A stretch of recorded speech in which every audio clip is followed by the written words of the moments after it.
Ikamatha video iyi mukhala mutaziwa chifukwa chimene anthu ambiri amampasira ulemu Patience Namadingo, komanso chifukwa chimene anthu ochuluka amakhulupirira kuti Patience Namadingo ndi dolo kwambiri ku nkhani yokhuza ndi music industry makamaka ku Malawi. Mu video iyi tikhala tikuwunikira mfundo zokwana 6, ndiye chonde mukhale pomwepo.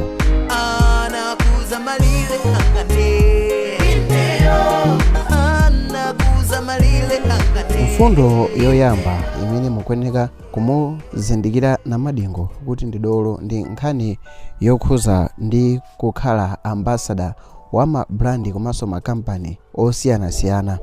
Mchaka cha 2017 kufika chaka cha 2018 adasayinira kukhala ambassador wa Ecobank. Iyi inali ya ndalama yokwana 7.8 million ndipo deal inali ya miyezi yokwana 12. Mchaka chomwecho adasayiniranso kukhala ambassador wa DStv kwa miyezi 6 ndipo ndalama yake inali 5.3 million kwacha. Adakhalapo ambassador wa FDH Bank mchaka cha 2019 ndipo ndalama zake zinali zokwana 24 million kwacha. Mchaka cha 2022 dirija idasayinidwanso kachiwiri ndi ndalama zokwana 60 million kwacha. Adasayinanso kukhala ambassador ndi a World Vision.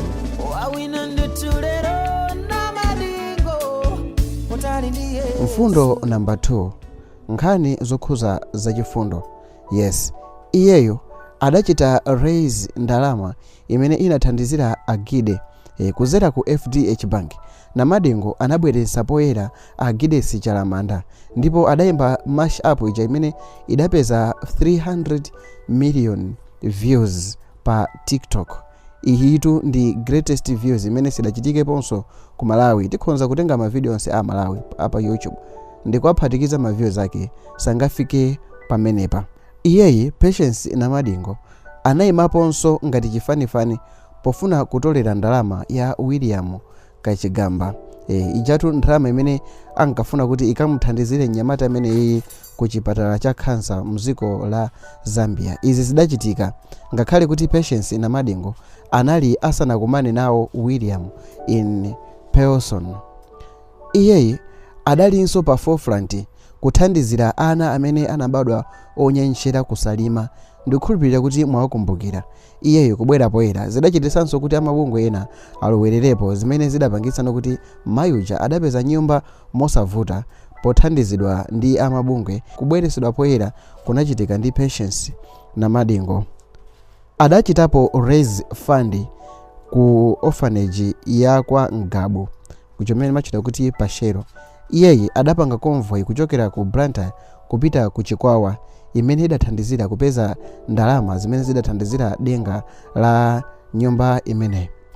Adachitapo launch project yofuna kutolera ndi kukonzanso ma ambulance ndipo zidachitikapo. Adayikonzapo ambulance ndipo iyeyi adachita zimenezi mothandizana ndi Mansur Kalemo wa K Motors.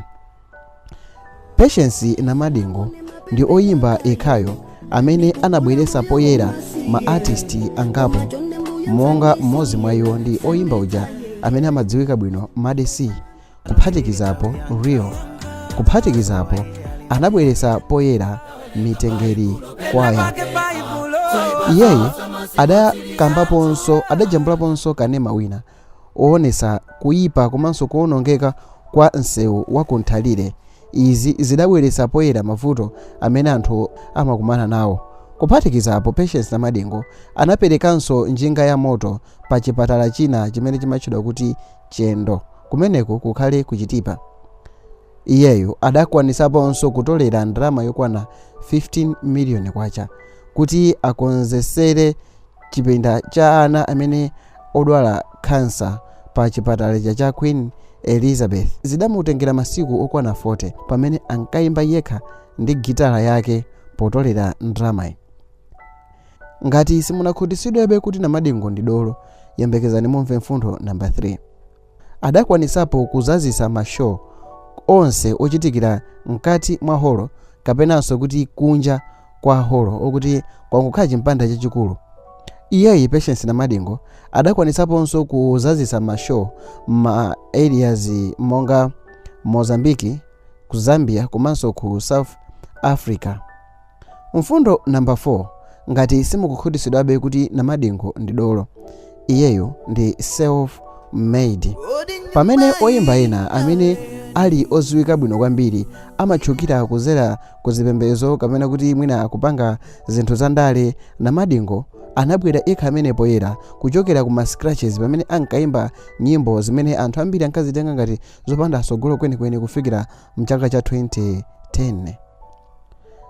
Number 5, iyeyo ali ndi ma hit songs amene akhonza kuimba pa show yonse siku lonse, yekha amene show ndi kukhala yobeba kwambiri. In case simunachitepo subscribe koma ma videos iwa mmawakonda kwambiri kapena iyi ndi video yoyamba kuiona ende mwayikonda, chonde chitani subscribe. Nyimbo ya Mtendere imene adayimbanso mu nyimbo album yomwe imene muli nyimbo yoti Tiri ndi Yesu komanso mbiri idatuluka mu chaka cha 2010. Awa ndi mahit amene adatuluka mu chaka cha 2010. Mu chaka cha 2016 adatulusa album yoti Msati Nseke imene munali mu November mu chaka cha 2016, ndipo imene mu nyimbo imene mudalinso nyimbo ina imene idatchuka kwambiri imene imati Mozimira. Mu chaka cha 2017 adatulusa single imene idabeba kwambiri chifukwa chokuti anthu ambiri adayilankhulira. Nyimbo iyi ndiyoti Ngwingwi, ndipo idatuluka mu July mu chaka cha 2017. Mu chaka cha 2018 nyimbo ina ya gospel title akamati Ziko Lili Pamoto. Mu chaka chomwe cha 2018 adayimbapo nyimbo imene amati Tandigwireni, ndipo nyimbo iyi idali ya gospel. Iyeyo adakhalaponso ndi ma mash up mu chaka cha 2019 kufikira mu chaka cha 2020, ndipo zidasinthiratu music industry. Awa adali ma mash up amene adachita collaborate ndi anthu monga Lucius Banda amene adayimba nawo mash up 1 and 2, Bide Kaunda, Black Missionaries amene adayimba nawo 1 koma ankayimbikizaso kutulusa 2, komanso kuphatikizapo the legend Gides Chalamanda. Mu chaka cha 2020 adayimba Secular imene idali maplan Secular yomweyo mu chaka cha 2020 Perfect. Adayimbapo nyimbo ndi Mtendere imene amati Ndalama. Sakaka nyimbo imati Chikondi Sakakamiza idatuluka mu chaka cha 2021. Tumani mu chaka cha 2021. Tikamaza Pita mu chaka cha 2022. Nge mu chaka cha 2022. Wazolenge 2022. Tilinso ndi nyimbo ija imene imayikondedwa kwambiri ndi anthu ochuluka, ndipo timakhulupirira kuti nyimbo izi zamvedwa kwa nthawi yayitali. Nyimbo ija amati Mole. Komabe ngati simukukhutitsidwa nawo kwenikweni, mveserani mfundo number 6. Kuchokera pa ma views apa YouTube komanso anthu amene amamusatira Namadingo ali ndi nyimbo zopitirira 15 zimene zonsezi zidapitirira 1 million views kuchokera pa YouTube. Izi zikumpangisa Namadingo kukhala most followed pa YouTube komanso pa Facebook. Pa YouTube nyamata amene ali ndi ma subscribers opitirira 100,000. Iyeyu adakhalapo Malawi oyamba komanso adakhalapo munthu wa ku Zambia oyamba oyimba kupitirira ma followers apa Facebook opitirira 1 million. Nthawi zambiri munthu amatenga imba nyimbo ku Malawi, anthu amayerekeza komanso amaona ngati yafika pa Namadingo. Nthawi zambiri zimene zimachitika ndikuti oyimba wina aliyense amene wahita mu nthawi imeneyo amafaniziridwa ndi Namadingo. Kunali Driemo anthu anafanizira ndi Namadingo, Eli Njuchi anthu anafanizira ndi Namadingo, Lulu anthu anafanizira ndi Namadingo, Doc anavaya. Ngati mwayikonda video iyi, chonde tipaseni like, chitani subscribe ngati mmakonda oyimba amdziko lanu.